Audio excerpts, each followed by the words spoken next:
What is up, fam? Welcome to Fridays with App Masters. You know, the Friday mornings that you want to be, because we're going to really break down what's working in the app business and give you concrete strategies. None of this macro, high level, fluffy stuff, but more of the details, the in the weeds, actionable content that helps you grow your app downloads and, more importantly, those revenues. And today we're going to talk about an overlooked, an undervalued possibly, but the unexpected channel that's really going to help you drive your revenues. And joining me today is the CEO of Helpshift. The Helpshift, just so you guys know, is the mobile first platform customer service. I have it somewhere. Okay, here we go. Helpshift is the mobile first customer service platform with companies such as Zynga, Microsoft, Viacom, and hundreds more leading brands. It's going to really help you in the beginning. This is what I feel, Eric. So you feel free to disagree. But in the beginning, it's going to help you figure out product market fit. And when you're at scale, really automate and give your customers the experience that they're going to love with immediate responses, all the platforms. But go check out helpshift.com. Eric, did I do a good enough job explaining Helpshift? Yeah, that's great. I love the concept of undervalued. I think it is. Yeah, everybody likes to talk about how do I acquire, how do I engage in the Yeah. app. Sometimes people need help, and we forget about that, or we think that the only way to give them help is to throw them out of the app, and Yeah. those are bad things. You know what? I was wondering how you might feel about the undervalue, but I do feel the same way. You know, it's kind of like we think about Facebook ads, Google ads, top of the funnel, all that stuff, but then we don't spend enough time. And I've been trying to make that shift to really thinking about, like, once you're in the app, like, how do we give them that great user experience? Yeah, I mean when you're in the app, um, it might be visually Oops, out. Whoops, did I lose you? sorry, I lost you. My Right. fault. Yeah. I meant to It make might you be full screen. Yeah, no, it might be visually outstanding and it might be engaging, but it might be a bug or, that Yeah. repeatedly you come across, or there might be some sort of challenge. We see in a lot of, gaming apps too, there's bullying that happens, things like that. And you want to have a means for for your customer to reach back out to you and say, I need some help. And the way most apps deal with that today, and if you don't believe me, you pull out your phone and open up 3 or 4 apps and try and ask for help. The way most of them do it today is they throw you right out of the app. So they will provide you a 1-800 number. They will throw you into a web form, and have you send an email, which, who knows if when you'll get a response to that, or if you'll even take the time to look at it. But it strikes me that so many brands spend a lot of time trying to drive people into the app and spend a lot of money on that. The concept of, at your most vulnerable time when you need help, getting the boot and being thrown out of the app is just Yeah. it's one that I don't understand. I think it's one that probably, 4 or 5 years from now, 3 years from now, I don't know when it'll be, people will look back on it and laugh and say, I can't believe we did that. You know what I hate too is the email thing, because I use a different email app than the default one. So when it Yeah. says it's just like a mail to link, it's just like your mail can't be found. I'm like, yeah, because I don't use the default mail app. I have Spark is the one I use, but like I have a different app for that. It really annoys the crap out of me when I see that. Yeah, well, it does for most people, and you get a lot of even young users that maybe don't even have their own email. Hey, Dad. Hey, Yeah. Mom. Can I use your email address? I need to get help with this problem. I've gotten to a spot in the app or the game or whatever that I can't move on from, and I need your email so that I can get somebody to help me. Yeah. All right, let's talk about some components too, but I want to say some hi to a few people. Rassi's here. What's up? Luke, Joe, Adrian, we got Edwin, Christine. I think Christine's from Helpshift. So good to see you, Christine. Enjoyed working with you. Rudy is here. And then we've got Fernando and this weird one, but I'll just say hi to you, WD. And then Mike. Yay. Mike, we're going to take a look at your app, Gridwise. So Mike's here. All right. Be kind, Eric. Hey, so Well, Eric, let's start with this. Like, what's the best way to collect and analyze this feedback? Is it during the onboarding process? Is it when they have a problem? How do we even know when they have a problem? Like, what's the best way to start collecting some of the feedback? Yeah, well, it's certainly in the app, and the way the way our customers do that is we have a very easy to embed SDK. So when you're launching a new app, a lot of brands will kind of do a small launch, or they'll do it in a small market to try and collect feedback. Uh, Providing that capability right within the app where you can actually in real time get that feedback from 'em. You also know who they are, where they were in the app, as you're collecting that feedback.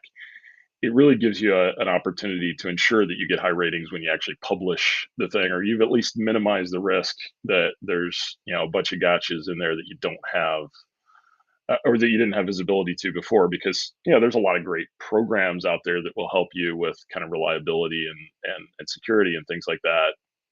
Usability, obviously tons of internal testing that goes on, but when you start having real consumers using it at scale, it's hard to get that feedback sometimes, and get that real-time feedback, and get that feedback in the hands of your product teams. And so having that in-app built-in feedback mechanism is something that we think is a really great way to get that direct communication from your users right to the product people in real time.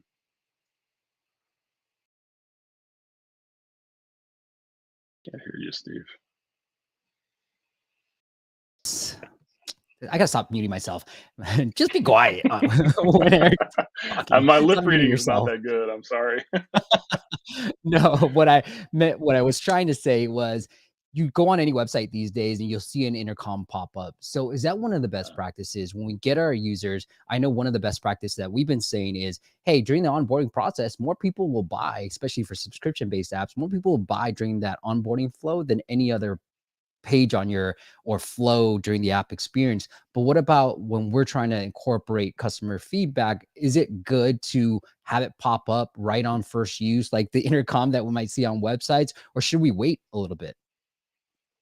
No, I think you should have that immediately, because what's the risk for you, right? You Right. get an opportunity to get real time feedback from your users of what they like and what they don't like. You might ignore it. You might see how much you get before you make a decision.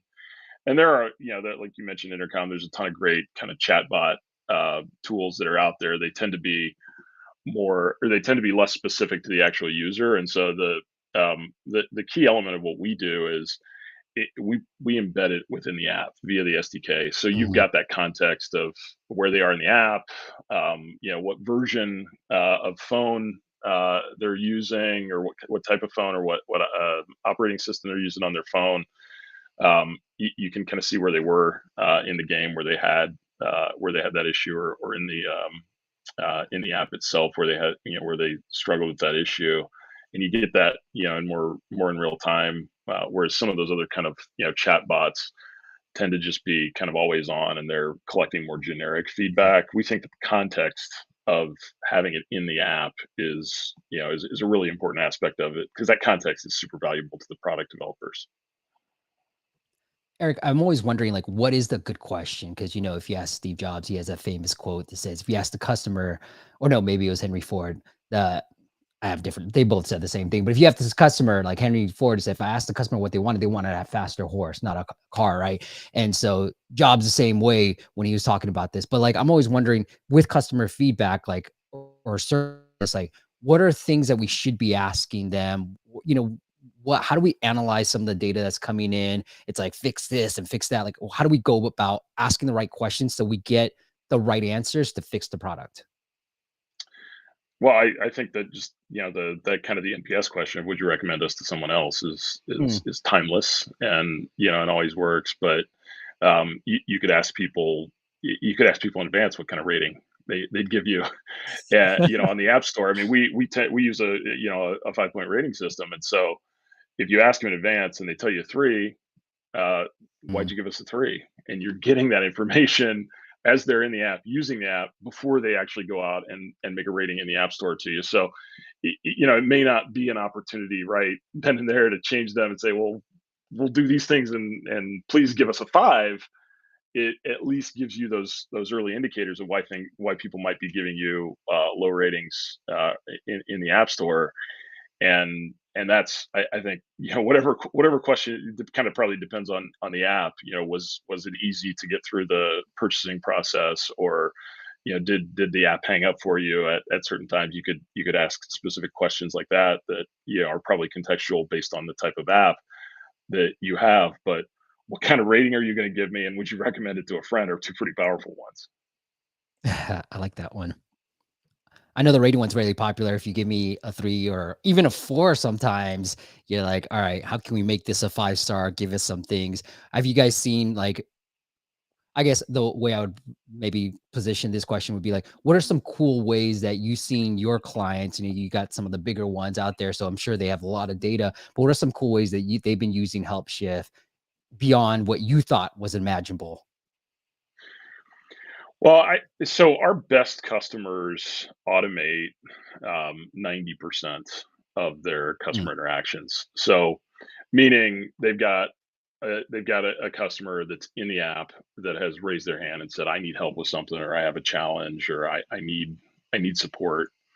90% of the time, those in those customers, they don't get to a human ever, and people, that's kind of a taboo thing, right? Like, a lot of people in the world of customer service, customer support say, "Oh, that's too high. You can't do that. You're going to make your customers mad." Well, what really happens is they could go even higher than that, but the 10% that actually do get to a human, they're not agents anymore. And so I think, one of the things I actually appreciate is that, when you hear the word call center agent, that's not always met with the same context as concierge or personal assistant. mm, But in a lot of our customers, their agents are very much that, because when you actually leverage the app, you're authenticated. You know who the person is. You know some context of the problem that they're having.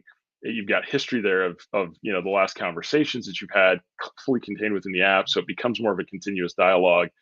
And so you actually put the agents in a position to really be a concierge or to be a personal assistant. And so that's a really cool byproduct of what we do that I don't think was, necessarily the original mission. But by, leveraging the power of having them in the app, you also put the agents themselves, when it does come time to have those one-to-one interactions, in a position to really be uh, a powerful tool for the brand, powerful branding tool, yeah. and loyalty building tool. And we've even seen some of our customers where the contact centers or the customer service operations are starting to actually become more of a marketing tool for them. They're being relied on more for to be kind of loyalty ambassadors, or to be involved in loyalty programs, or sometimes even in marketing related activities, which is a lot easier to do when the customers feel like they actually like you, Yeah. after that kind of exchange with an agent, where we've all had customer service issues where we've called and we've spent 10 minutes, 15 minutes, an hour on hold, and then the person wasn't helpful because they didn't have the right tools, they didn't have any context. They asked me for my name and my ID number, or whatever, passcode, for the fourth time. Those problems don't happen with our customers. You won't see a Helpshift customer that has that splash screen that we've all seen that says, "We're experiencing abnormally high call volume. Basically, please don't even try," or you should, temper your expectations, because it's gonna be 4 hours before we actually respond to you. Because by leveraging the power of kind of that in-app AI and orchestration and automation that consumers can use on their time, on their schedule, whenever they want, it it allows you to really um, uh, account for much more easily, handle those unplanned things like big spikes, because maybe your app is just a hit, and all of a sudden you need 1,000 support people, and your business has 10 people in it, or you had that huge spike because it was a retail app, and the holiday season's over, and it goes way down. Obviously, you don't want to let people go at that point, and so those automation capabilities in the app really help people kind of uh, level out those spikes, if you will, and get a consistent support experience from your brand, no matter One of the what. things I noticed too was the multilingual bots. That's pretty cool, especially for some of these bigger brands that need that localization. That's really neat. Yeah, our customers um, provide support to their customers in over 180 different languages. That's So crazy. yeah, I mean the app is always on. It's like it's the world marketplace. It is the Right? vehicle that gives you 24/7, 365 to anybody around the world. Yeah. I love that. Hey, Eric, I want to put you on the spot a little bit. And we did the headline was like the unexpected channel that can help you drive revenues.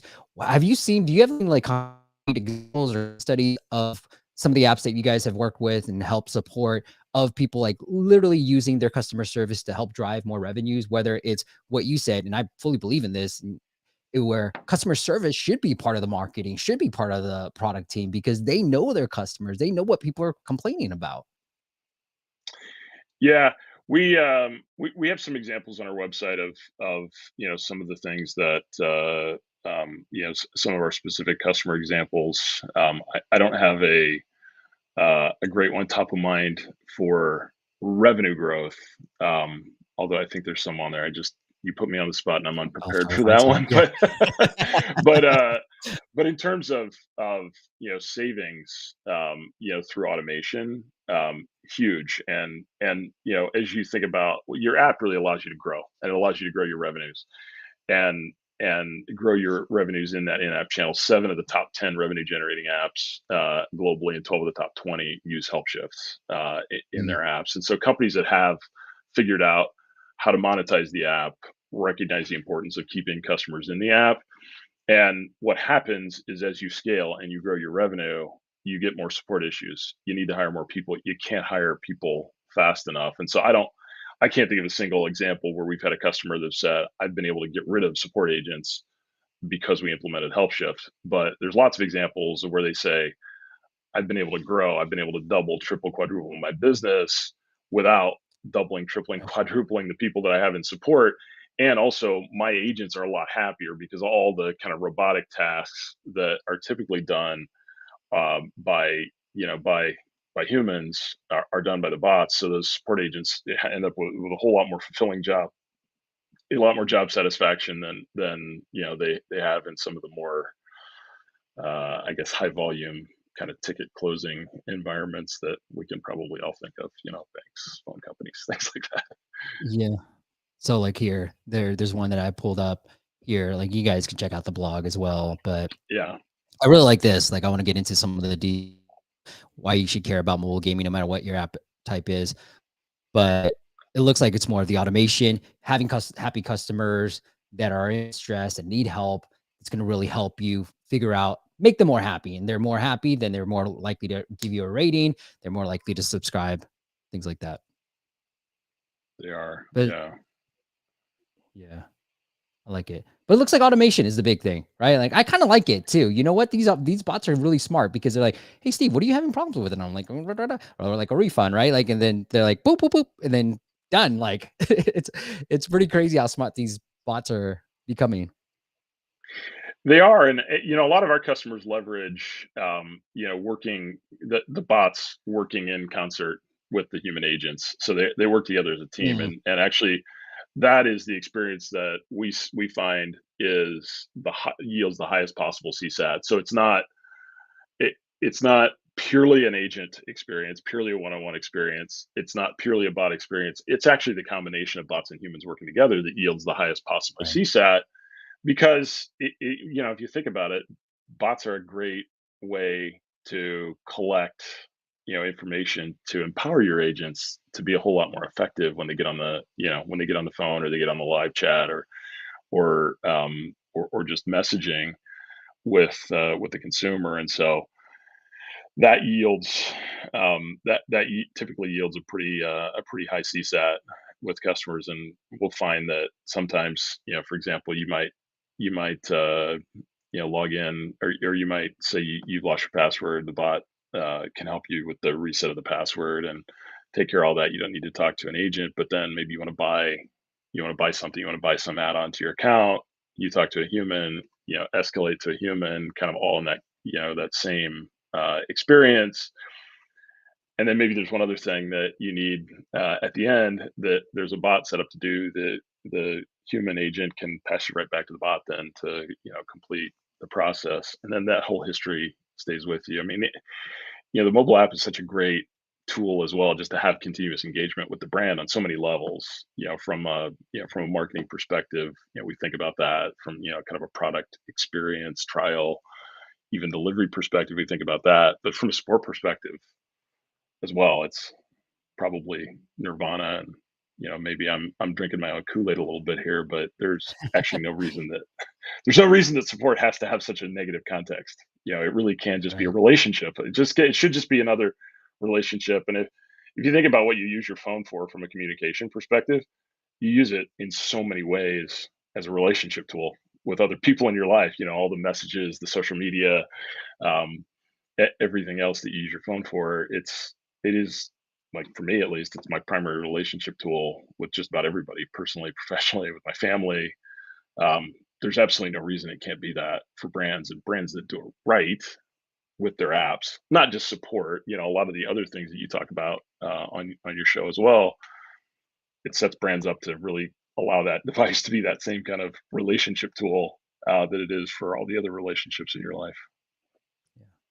Well, I like this case study here, and this goes back to, and I fully believe this, what we talked about in the beginning.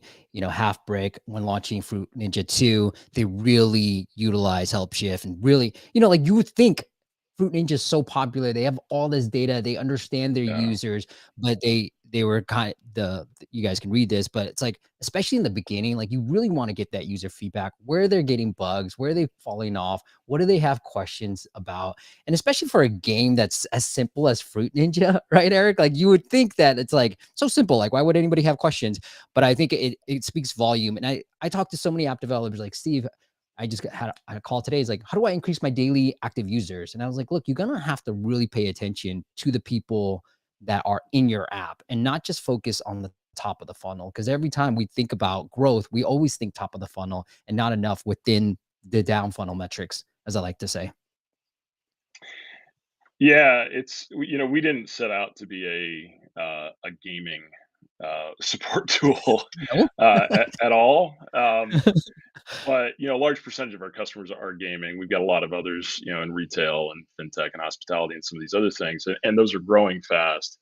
But my advice to your readers would be pay attention to gaming, because they Mm, really are at the forefront of this. They understand what it takes to make a great app. They're in an insanely competitive environment. They've got to constantly be innovating. If you don't, and you're talk about the companies that kind of go from way up here to way down here really fast. I mean, that happens to gaming companies, right? They're for whatever reason, people lose interest in the game. um, and so gaming companies are incredibly good at figuring out kind of all of those different vectors of app maturity and app engagement. And they understand that if they throw you out of the app for any reason, um, because it's hard to buy, it's hard to pay for what they're doing, it's hard to use, and certainly if it's hard to support, then right. your app is dead, and so is all the revenue that is attached to it. Yeah, look at this stat right here that you guys, and this is all the article. You should care about mobile gaming no matter what type of app you have. And I fully agree with this too, by the way. I'm not just shooting, Yeah. because I do feel like, especially from an advertising perspective, from some of the things that they might be doing within the app itself, they are pioneers, because like you said, Eric, it's just like their metrics have to be super tight, right? And so they don't have subscription revenue, not yet, to rely on, that we're like, oh, we just got old money coming in. But look at this category. It's insane. I can't believe games. I mean, I can, but it's 25% of the market. It's all in games. Yeah. Really crazy. Yeah. Yeah, of those, and the 2 million plus apps a year that are coming out now. It's just it there's a lot that the rest of the world can learn from gaming for sure, and pay attention to in gaming. You mentioned the advertising. I mean, a lot of the Mhm. things that that Apple's doing now to try and protect privacy and security. That's the other thing you got to think about is when you're in the app, you can market freely, to people without without running amok of Apple privacy rules. And I think we've seen quite a bit of consolidation in gaming. I think part of it's led by that. With Microsoft in the process of acquiring Activision Blizzard right now. Zynga was just acquired. There's been a whole bunch of other small gaming studios that have kind of been part of consolidations. It's a pretty interesting it's a pretty interesting marketplace. And another thing that I think is going to happen, and I'm basing this on my in-house focus group. I have 18 two daughters that are 18 and 20, and right now most of their purchasing power is via my wife and I. But that's going to Mhm. change dramatically, for them and a lot of people in their demographic in the next 5 years. And I think as their buying power increases, um, the not just in gaming, but all of these other brands, I don't think my children will ever wait on hold the amount of time that I've spent in my life waiting on hold with Oh, my no. cable company, my phone company, my insurance company, my airlines, things like that. They don't, right? They will, like, what do you mean I can't do this in the app? Or what do you mean I actually have to talk to a human? I'm just going to cancel you and move on to the next brand. They're not.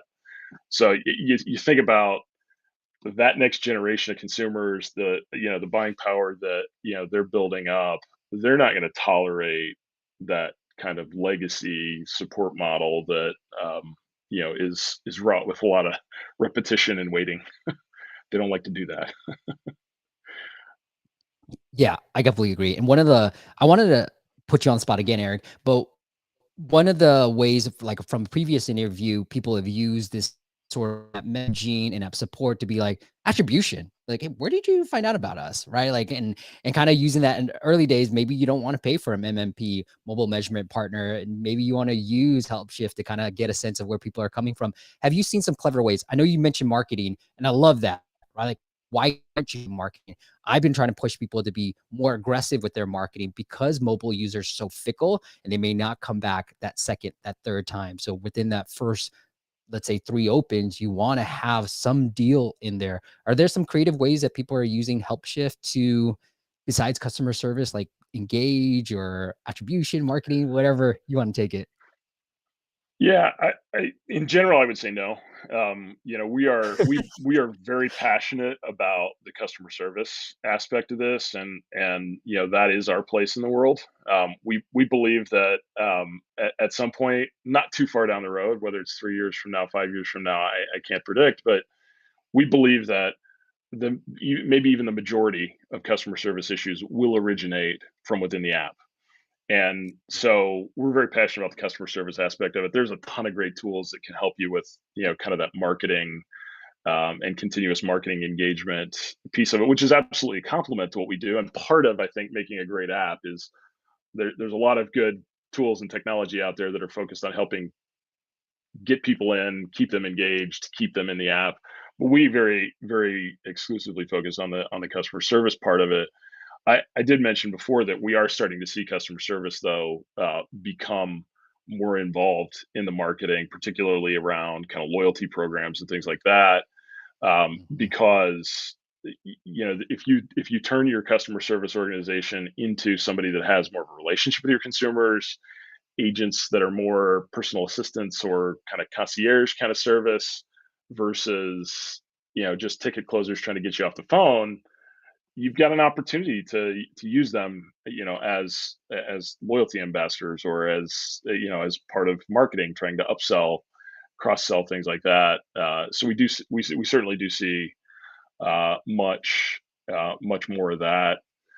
The other thing that we're spending a lot of time thinking about right now, Steve, is the metaverse. A lot of our customers are pioneers, in the metaverse. They're helping build the metaverse, and we see the kind of the metaverse as certainly a very interesting, cool thing for kind of the next generation of gaming. But personally, I see it as an insanely powerful tool for the next generation of healthcare and professional environments, and like the idea of being in a VR room with somebody that speaks only Portuguese that's sitting in Brazil, and somebody that speaks only Japanese that's sitting in Tokyo at the same time, in real time, talking, understanding each other in a virtual world, and being able to engage and interact, and have a business conversation or work on a project together.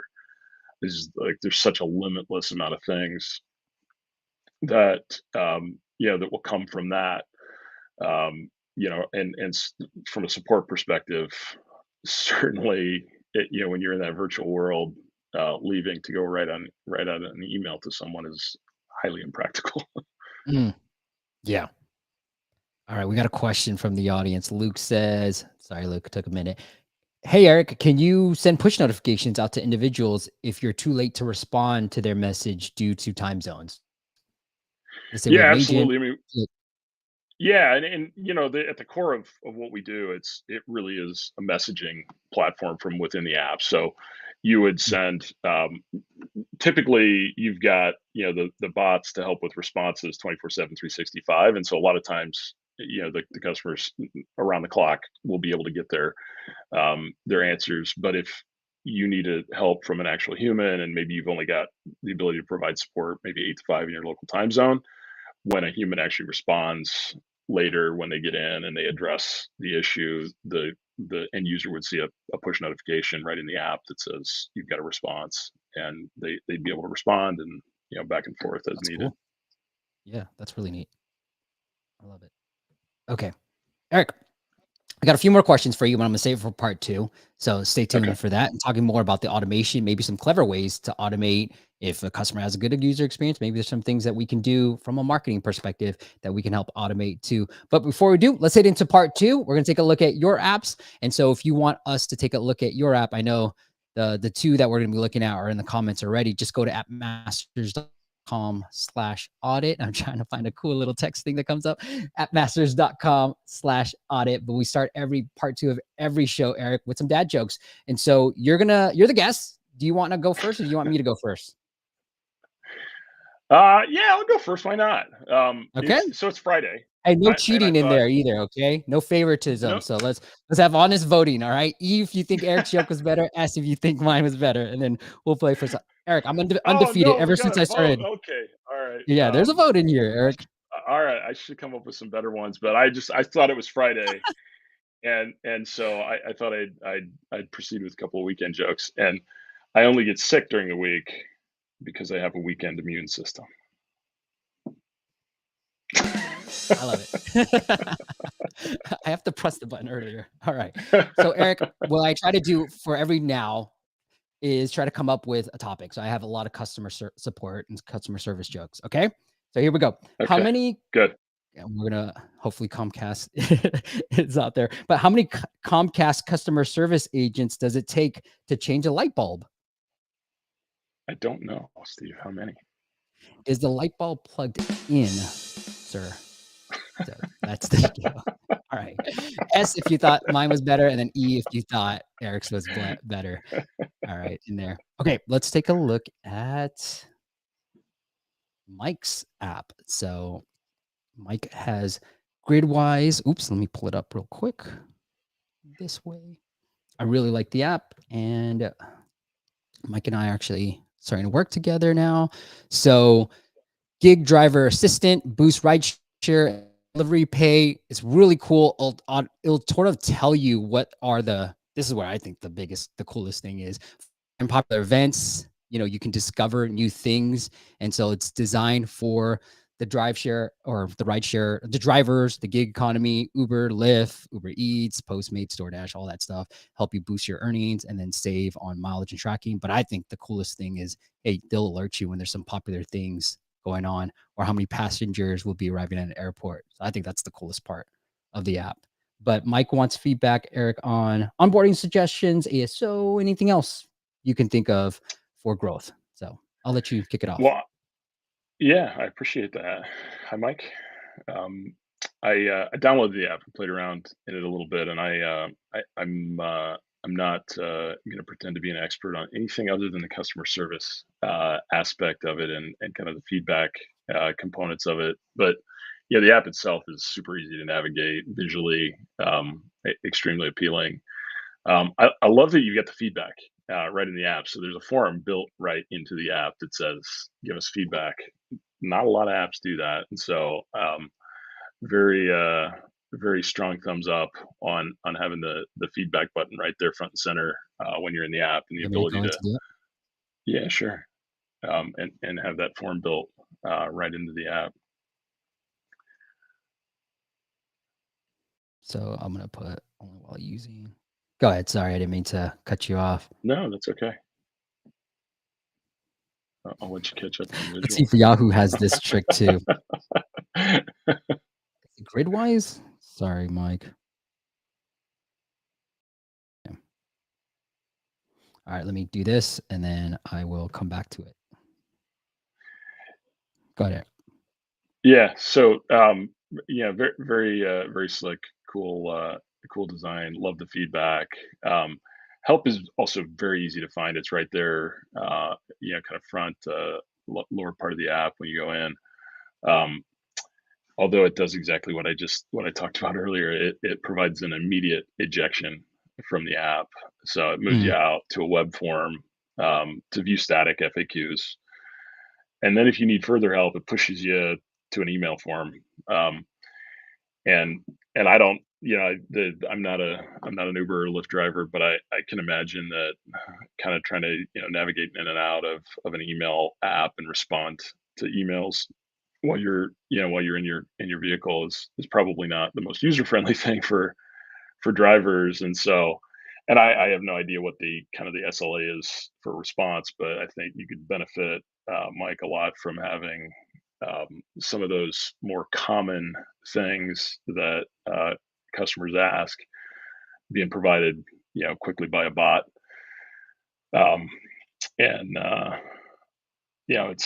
when you're throwing them out the email, you run the risk that obviously it just it gets buried. They stop using the app until they get a response from the email, and then the email's Oh, buried in a pile of other emails, or maybe it gets routed into the spam folder, and so you end up with that risk of people leaving the app and not coming back. do you suggest, like, I know Mike has this, do you suggest having, I thought the onboarding experience was really good. Do you suggest Yeah. having the help support section like front and center? Because I know I was trying to find it and I had to go into the settings here and there. But from a navigation perspective, should we try to make it as front and center like we would probably see in any normal website? Like, hey, help, support section.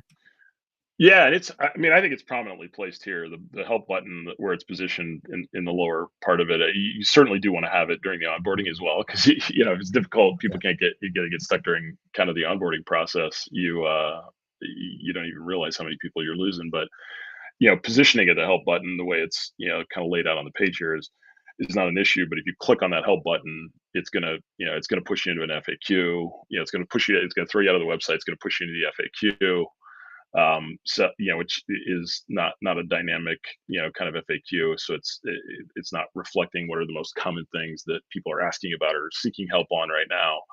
And then if you actually want personal support or you want to contact the brand, it's then it's pushing it to a to an email um, Yeah. form. You know what I But found, the app Mike? feedback, Or you can I'm see sorry, Mike. that's Eric? the app feedback's great. I love the app feedback on there. Right here, yeah, and it looks like I can submit it. Eric, what I found is, I have a little chat button on our website, and I've gotten some really good feedback from people. Like they don't understand something. They're like, "Hey, how do I do this?" or "What is this?" And then I'm like, "Oh, I got to change that." And so I think too much of it is like sometimes you need that qualitative feedback that you get from like an in chat messaging. And I feel like when you Yeah. have a chat messenger type of thing, even if it happens to be a bot, it gives that some feel like it is, like you said, concierge. You're getting sort of like a concierge service.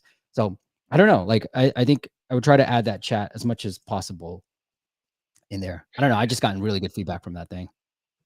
Yeah, and you see when it's in the app too, and people are putting in Yeah. comments or they're in the messaging. line, we collect those, and as you see that you're getting a lot of one particular flavor of topics, those become the first thing that people see. So, the AI recognizes these are the top three things that people are asking about, so that when you do just, when you're just looking at kind of FAQs, you're rendering to them the ones that they're most likely asking about, or they're the ones most likely they're asking about based on the words they've typed in the search box. We refer to that as intent and intent classification, and that Mm. takes people down a logical workflow that within the app. I'm sure that there's no chance that any of these drivers are using the app, while they're at a stoplight or stopped on the road. But if they were, or stopped on the side of the road, obviously they're going to want to get through it, as quickly as possible. They're going to want to make sure that that workflow is super logical, and try to scroll through, 3 pages of FAQs or banging out an email probably doesn't, exactly accomplish that for them. I was gonna say the same thing. That's why I brought up the chat. Like they want immediate response, especially for an app like this. It's not like a Yeah, meditation one. You and I are both Peloton users. It's not like one of a fitness app where I can probably wait, like, but this is like, yo, I'm making money. I'm on the road. yeah, I need somebody to respond to me quick. yeah. Super cool app though. I mean, I can't Yeah. imagine that you It would have is. a. I mean, I can't imagine that it would be you could compete, in kind of the rideshare world without something like this. So yeah, I think it's a super cool app and love the ease of use and great features. Got it. So Mike says, good point about the email. Thanks. And then on topic here, Captain Michael says, what do you think about building a forum in website for subscribers to vote pick various upcoming features? Any thoughts on that, Eric? I do have thoughts on that. I'm smiling a little bit because I actually had a conversation with my head of product about this yesterday. Um, Mm-hmm. I think some brands do, try and do that. There's, kind of communal chat capabilities within the app. It's not something that we really typically classify as part of customer service or customer support. So it's not something inherently that, that we do, but it is, as part of our metaverse offering that we're kind of launching in stages over this year.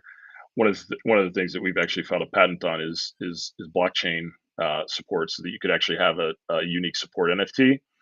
Um, and we think that, in the metaverse, the future of support is going to look very, very different, because you're going to have multiple. You might have a support issue that you have multiple entities that are involved in solving, and it also provides, a much more decentralized kind of digital way to identify who you are and what you're entitled to, so that that kind of group um, support capabilities where you have fellow users helping fellow users, I think is going to be a lot more relevant, as we move into this kind of decentralized digital world that is coming. Whether we believe it or not, it's for sure coming, and it's coming fast. Okay. Okay. I want to get into Mike's other questions too from the ASO standpoint. So, Mike, I think, if it's, I don't know what, like, I think the keywords I'd be going after are like Uber driver, Lyft driver. I know those have good volume, and maybe even from an ASA standpoint, going after those terms in here. The Spanish Mexico localization, we talked about that a lot on the platform, on the shows, but have those keywords in the title, subtitle, Spanish Mexico, and you actually don't even need to be available. I know you're not available in Spanish Mexico in Mexico to utilize that, because the US App Store indexes that localization. So you can have like more branded. That's why I say go hide the branded keywords in that localization. It's going to help your US rankings. But I think the screenshots are beautiful. I think what I would try to A/B test is, can you sort of highlight some of the big benefits besides the tracking the rideshare miles, because there's a lot of those already. Like, could you think about like, hey, here's we're gonna help you make more money, and most people are interested in making more money or saving time, right? And so maybe highlight these features in the first three screenshots here. I mean, you kind of do it already, but I think tactically, it's more like we'll tell you where the highest airports, the popular events, go be there around that, because it's going to really boost your earnings. And then the other thing that I wanted to mention on the onboarding. So I love the screenshots here. Like, I don't, maybe the onboarding is just kind of like, blah. It feels actually, I didn't know we could scroll. So don't know how. Eric, did you know that it could scroll when you first used the app? I Curious. I didn't know. I did not. Yeah. So I think we're all used to, and because it's floating too, maybe it's just hard to kind of know that, Mike. And again, I'm on an older iPhone 7 Plus, just for your reference. But I think having these be more like swipeable is interesting, right? So earn more will show you popular events, find the best times and places to drive. I love it. So you can earn maybe effortlessly track. But I think I would want to know what your conversion rate in terms of creating an account versus right now, and if a swipe rather than a long one would do better. Now we do know these longer scrollable vertical ones perform better on a pricing page, but I don't know about onboarding. I think we're also used to just swiping during the onboarding process that I didn't know actually. And this is the second time I think I've gone through this onboarding. So I totally forgot that it was swiping. Mm. Yeah, But it yeah. may be less relevant for Gridwise, but, we've seen it in some of the fintech apps where they're asking you, personal information as part of the onboarding Mhm. process, and people are trying to figure out, if I give you my social security number, are you gonna do a credit pull? Is it a soft pull? Is it a hard pull? That kind of thing where people are really putting some thought into it. Do I want to continue clicking through this onboarding process? And there's no way to ask that question, right? There's no way to ask that question of, are you what are you going to use my information for, or are you going to do a hard pull on my credit? And so they bail, right? Like they leave at that point. Mm. They don't finish the onboarding process. Whereas if you could easily give them the ability to ask that question during the onboarding process, and a bot could give them an answer, like, just like that, they move on. And I don't know, how everybody tracks kind of, their people that are departing during that sign up process, but certainly having, those kind of basic help tools as part of that onboarding process would increase, or decrease the abandonment. Yeah, I love it. Mm,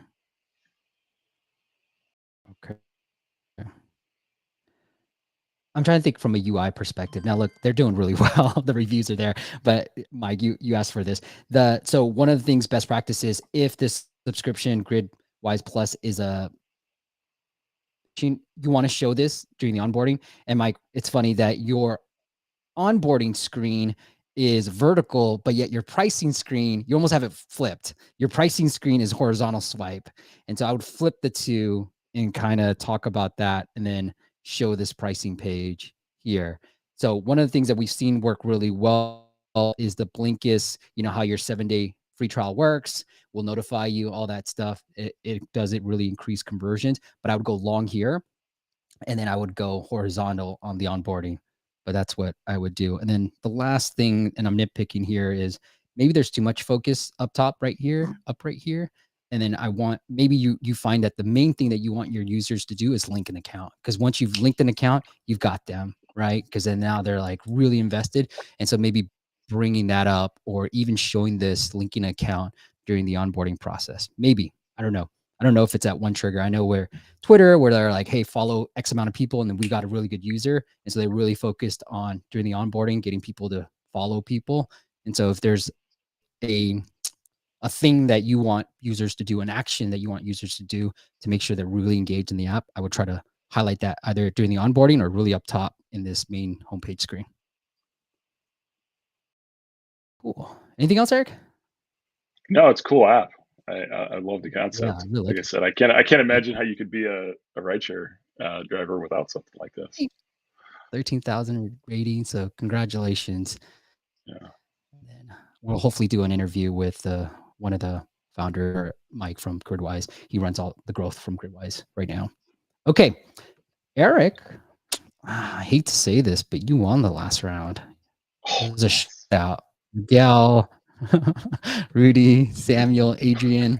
Samuel said it was close, but how Yeah. dare you, Samuel? Thank you. Yeah. Thank you. Thank you. Thank you. Christine, I mean, I would love your vote. Let's see what happened. All right, Eric. Round two. You want to lead it off or you want me to lead it off? No, you go for it. Yeah. Okay. Uh, let's see. Okay, I got this one. Eric, why did the customer get lost? I don't know, Because Steve. he took a wrong turn. Oh, All puns. that's good. Good. I could tell Good, by your good, good. reaction. It was really good. It's really good. You want another, like, weekend joke, or you wanna, I can mix it up. I Here you go. Whatever gets you the W. How about that? Alright, how about this one? Uh, my daughter asked me yesterday if I'd seen the dog bowl, and I looked at her and I said, "I had no idea he could." That's pretty All right. So same thing. It was close. The wrong churn, I think he said. I Oh, didn't I think get he it. said I Okay, did. after Yeah. Mike So said I my didn't get it. yeah. The dog Right. bowls. Get it? It bowls. The dog can bowl. Oh, sorry. It's not a good I have to joke if explain you that have to to her now. explain it. Yeah. Wrong churn, like churn rate, churn. Okay. We're both doing this. Total dad stuff, right? Come on, kids, churn. Hello. All right. Alex, we got your app here. Alex says onboarding as well. And so I try to pick out apps that would you to be helpful with Helpshift. So that's we have a lot of onboarding UX stuff, but this app allows you to discover the events in LA. And I love that they're first off, I love he's just calling out LA in the title. I love that it's LA in the screenshots. It's just like great launch process, Alex. I think that's what I would do myself if I were launching this. It's like, hey, it's LA. That's it. Right. And it looks like it's college. So I like that too. I would probably highlight that a little bit more. Like make yourself different than anything else. But yeah, anything before we get into the app, Mike, or keep calling you Mike. Eric, is there anything that you want to talk about within the screenshots and App Store presence? No, I think you captured it well, Steve. Let's Okay. get into the app. I'll get into the ASO a little bit here. What I found, Alex, is that having the like if it's only UCLA and all this stuff, having these as keywords, again, that Spanish Mexico trick, utilize that. When you're just in LA, think about all the sports teams in LA because they tend to have higher traffic, low competition. And so if there's anything specifically LA related that may have traffic volume, use them as much as possible in your keyword field, in your Spanish Mexico title, subtitle. One of the things we did for an earlier client was it was in Miami, but we had Miami Heat in the title in the Spanish Mexico, and that brought up downloads. We think it was like 4x downloads in that regard, but like we were trying to rank well for Miami Heat. So that's a way for you to, whether it's Lakers, Sparks, Kings, these type of terms you want in your ASO here. So events at UCLA, blah, blah, blah, blah, these colleges, because they'll have good volume, the colleges. And typically it's only the official college app that shows up on there. Okay, let's get into the app itself. That's what we got Eric here for. So many names going around. It's like all right. Often. I don't mind this, but I'm gonna disallow.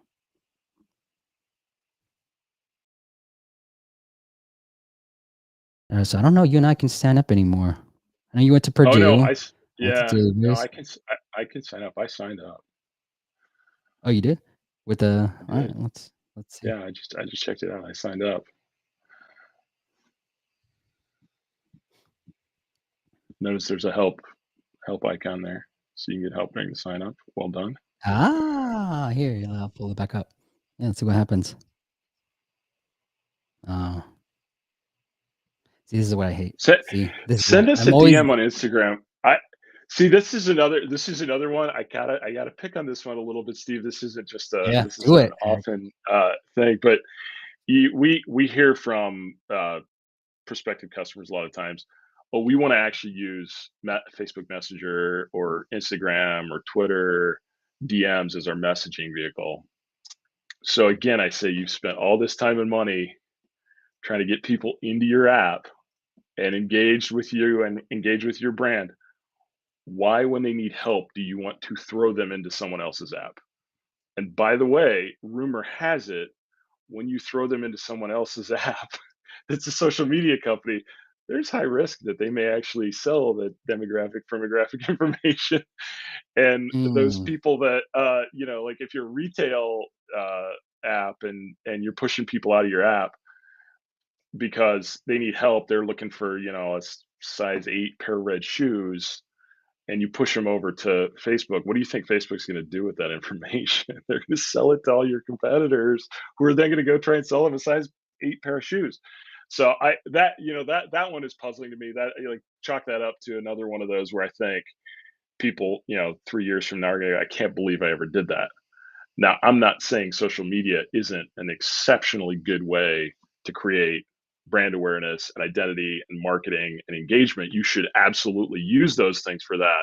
But when it comes to support, you're going in the wrong direction. Like, use those apps when people need help to drive them into your own app, not out of your app. yeah, I like it. I think you said it perfectly. 'Cause I was going to ask a question like, what if I'm playing devil's advocate? Like, I want to grow my social media following. So this is a grow. Maybe this is a hack to, grow that social media following.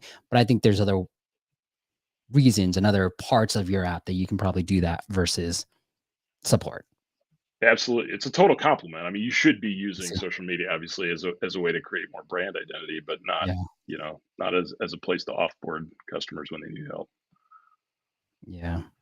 Okay. Uh, yeah, I like it. Yeah, and I wanted to. I hate this. So I don't use the mail app. Like there, I can't mail Yeah. anybody most of the time too. So Yeah. let me let me sign up for often. Here, people are both that we've checked out today. They both don't have the social logins. And Gridwise, I was kind of like reluctant to say social login because, and maybe this one often too. You need that edu email address. Are you a college student? What should we say? What did you say, Eric? I don't know what's going to happen. I You'll said put no. no, and I said Okay. no, and now there's this creepy headshot of me, and it says my name and my age on it, so I look like some sort of middle-aged stalker, I think. But All right. I'll put yes then. Thank you for being the guinea pig. Uh, all right. I'm gonna guess. Oh, they're gonna give me that. So I might not be able to go through this entire process for you. So I'm gonna have to say no. Sorry, Alex. But let's try. This is my I've been using my Yahoo now because I've been doing too many of these app audits that I need to use an email address I don't really look at. All right. Well, I'm gonna be creepy too. I'll be creepy with you. All right. We'll be aligned, my friend. Year. Oh, it doesn't even go. Oh, okay. I was gonna say it didn't go far back as I 1980. Yeah, I had to scroll a couple pages back, I have to admit. All right. So I don't know if it's interesting to then. Alex said I can create a non-student account. I don't know if it's interesting to then show me the events, Alex, versus making me do this long onboarding, which is kind of like, I don't know, maybe, your daughters would be a good fit, Eric, for Yeah. this, but it's like, do you want to go through this onboarding or do you just want to see the event and see if it's worth giving you all this info here?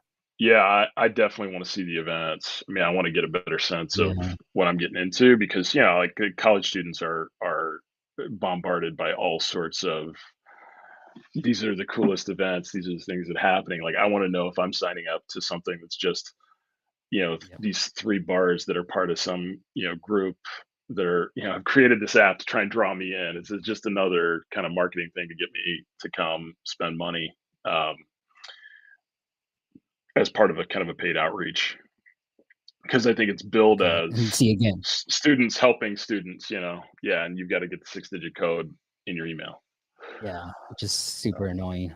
I hate when Yeah. they do that. I get why you might need it, but again, super annoying. I don't even know. I don't have my email yet, so I'll wait for it. Welcome. I like it. So I got the email from Gigwise or okay. Sorry, Mike. Gridwise, and it was like link your gig account. So we were right with something. Here's the email. I love this email, by the way. Link your account. So this is really Yeah. cool. There, you it, And Mike, I was thinking like maybe you want to have that during the onboarding too, if this is the main thing that you want people to do. All right, I'll go back into my email, see if I can get anything out of this. How are you on time, Eric? I'm good. Okay. All right. Still not coming up, Alex. So we'll have to wait for it. That's what I would be testing. Let's see if he's got anything in the comments. Do. We decided to make you go through the onboarding process because of the fact you have to be a verified student. We don't want to allow anyone to see the event until verified. I agree and disagree. It's like honestly, like who cares? But like I know it's like all student. Maybe you don't want creepy guys like me and Eric on there, dads on there. But again, like I think if it is for students, that we have the patience. Us dads have the patience. I don't know if your students do, but let the data speak for itself. So you have to test that, Alex. And Well, it then doesn't even he have to be did real say events, right? It can be representative events. Yeah, like these are the true. it's yeah, show me that I'm gonna get invited to a couple of house parties and, something on the beach or and that it's not gonna that I'm not Yeah. gonna go through this whole sign up process and then end up with like 3 or 4 bars that have paid to, bombard me with messages in your app. Yeah, I like that. I like that. I it was in the spam, so thank you. Duh. It's like the dumb question. Did you check your spam folder? Okay. So again, see, like I'm not a student, but I was able to see all this stuff. We're in dead Yeah. of, so Oh, I like if assumed it that's hit the I case, then assume who yeah. cares? I assumed it was hiding stuff from me because it saw that I was 47. Oh, change the location. How come I can change the location? Okay. Yeah, that's fine. Any distance. Let's do that. Okay, there you go. Yeah, if you don't, if Eric and I were able to sign up just fine without being a student, like I don't know if there's a difference. Yeah, he's okay. He said got it. Definitely want to show students what to expect within the app. Okay. Yeah. Doesn't doesn't seem to matter. Like you're not showing me different content because I'm a dad versus I'm a 20 something looking to party. Anything appealing to you, Eric, as a dad? I'm not sure they'd let me into most of them, but yeah, they look like fun. Boat cinema. This is interesting. I'd be interested. I love watching movies. That's pretty cool. I like this one. Good job, Alex. Yeah. This is cool events. I like these cool events. So yeah, maybe think about it. I mean, I don't know what your business model is, but maybe just give them a sense of like cool things happening, like to show them the like live things like this, but maybe showing them a sense of what is going on right now. Just a few things, rooftop party, and kids love that these days. And then the Yeah. boat cinema, that's really cool. I think that's really different. So yeah, overall, good job. Yeah. Love Yeah. Yeah. It's a cool app. I think the friction in the sign up, the email, and I'm very interested in the support aspect of it. And when you it's just do manage chat. to find the help, you'll see that it's gonna well that's chatting you're chatting with other users here. If you actually need help, it's gonna push you into a web form and There it again is. to an email. So yeah, there's your email. I'm coming around this help. I didn't think that, of the Yeah. navigation, but I think really having that in there, easy to navigate, not having to go into this like the support section, maybe making support and help front and center. And like you don't have to make it super front and center, but like in there, kind of like what Gridwise did is then the bottom, right? Like, hey, if you need help, we're right here. It is because think about any website, right? Like that's why I said homepage pricing on the homepage. Think about any website. You're going to see a way to see pricing. You're going to see a way to see, support, contact, all that stuff. So I'm coming around and maybe having contact, support, service be a part of some like maybe you don't have to make it primary, but part of the navigation and not buried right here. Yeah. Yeah. So One other thing that we're seeing, Steve, is people are actively looking for ways to drive people into the app, and QR codes are a great way to do that. So one of the mhm. things that they might think about is at these events, to the extent that they're getting yeah, or they've built some sort of relationship with any of the events. If you can That's stick a right. couple QR codes up at the event, or scatter them out across the tables or whatever is there. It's like people have gotten to the point where they see a QR code now, they can't resist scanning it, and that I drives you right. know. Yeah, drive that right. Use that QR code to drive you right back into the app, for people who may have tagged along with someone else. So I like it. Yeah. I thought I was wrong back in what it was like 2000, maybe 15. I was like, QR codes are dumb. Why am I going to download an app to scan this stupid QR code? And then now it's built in. It's like, okay, I get it now. It is way more interesting. yeah, well, we're uh, seeing some of our customers in the gaming industry that they have this crossover. Like the mobile games, it's obvious you're in the app all the time, but when you're on a console game and you get stuck and you're sitting there in front of your TV, like, what do I do? Do I call? No, you pop up a QR code, it drives you right back into the app, and when you're sitting there mm, playing your game in the app, you can, access support right there, and that is a super, relevant thing for other physical goods as well, and then we just use the, bar example to kinda drive people into the app, when you're out at the I don't know how it would work with that boat drive-in, floating QR codes. Eric, what do you think about having social media links in pages like about the app? So maybe in this here, it's like follow us on Instagram right here. What do you think about that? I think that's great. Yeah, I don't have any issue with that. It's that Oh, moment the support. where you're vulnerable, right? Where you need help with something. That shouldn't be the communication channel when you've got an app, you've got a built-in communication channel that's secure, contextual, right there in front of you. They're already in it. Just don't ask them to leave. Yeah, and I like your point about these platforms are probably using that data, given the iOS 14, all that stuff, and so they're having time figuring out who's a lookalike, how do we customize, and so it makes it easier for them to figure out who's more relevant to your competitors' targeting too. All right, Captain Michael, you coming up with some good questions. Steve, what do you think about app clips, a short demo versus app screens, images in ASO?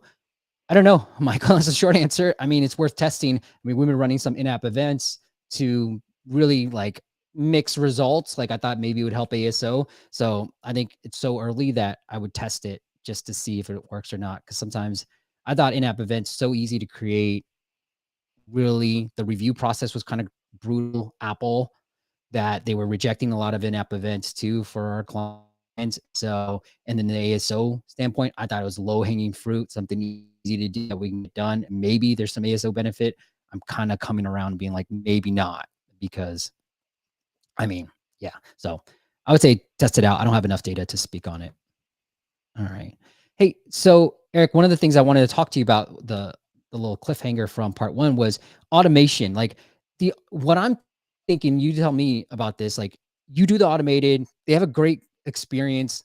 Like, could you use that opportunity to be like, hey, did you have a good experience? I had a great experience. Would you mind leaving a review in the app store? I know a lot of these salespeople or people do this where if you leave a review and you mention my name, I get a little bonus, right? Like, and so maybe it's like it's a great opportunity to maybe even get more app store reviews in the automation. Yeah, you could certainly do that.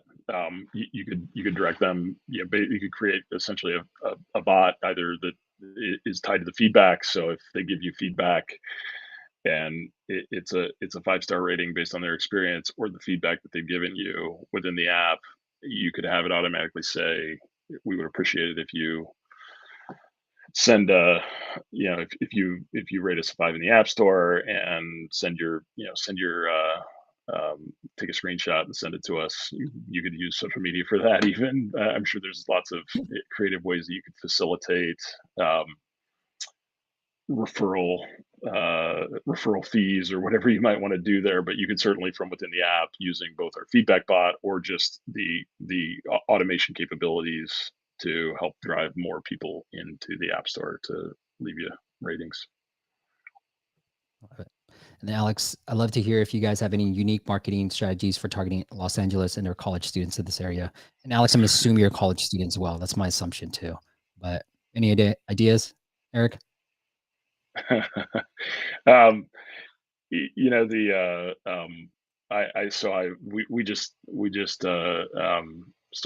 built a relationship with a company called Fetty, that Mike actually might be interested in, that does group rideshare in Austin, actually throughout Texas. And I learned about it through my daughter because she told me about the fact that they came to her sorority and they offered all the people in her sorority this thing called God Mode, which basically gave them free rideshare for a short period of time to get them hooked. Oh, wow. So Wow. they love that. I mean, it was such a like the CEO Matthew of Fetty, like brilliant marketing strategy, went around and did this kind of in you find the most active social people on campus. You give them something for free. You call it a really cool name, call it God Mode, so that in their app they can show their friends and say, "Look, I have God Mode." I mean, I thought that was an awesome marketing idea, and it's worked out really, really well for them. Yeah, I love that. Christine says, "God mode." Who remembers that from Doom for the PC? I was never a Doom player, but I love the name. You have to put a Yeah, name to this promo. I think that changes everything. But God mode, yeah, spot on. Really, really yeah. cool.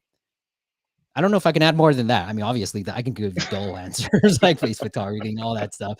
But I think Eric said, the QR codes, like go to that boat and be like, look, I'm promoting your event. Could you promote our app?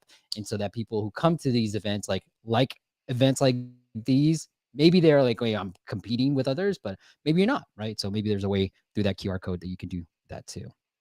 All right, some Doom players in here. Eric, we're tied. So you got one more joke in you, and then we'll say goodbye. So Noah, Sure. Miguel. Okay. Want to go first or second? Yeah, I could do that. So I talked to you, shared with you my horrible dog joke, but I did actually take my other daughter to the movie the other day, and when we got in and sat down, she realized that we'd forgotten to sneak in some candy. But I just looked at her and I said, "Don't worry about it. I've got a few Twix up my sleeve." I like it.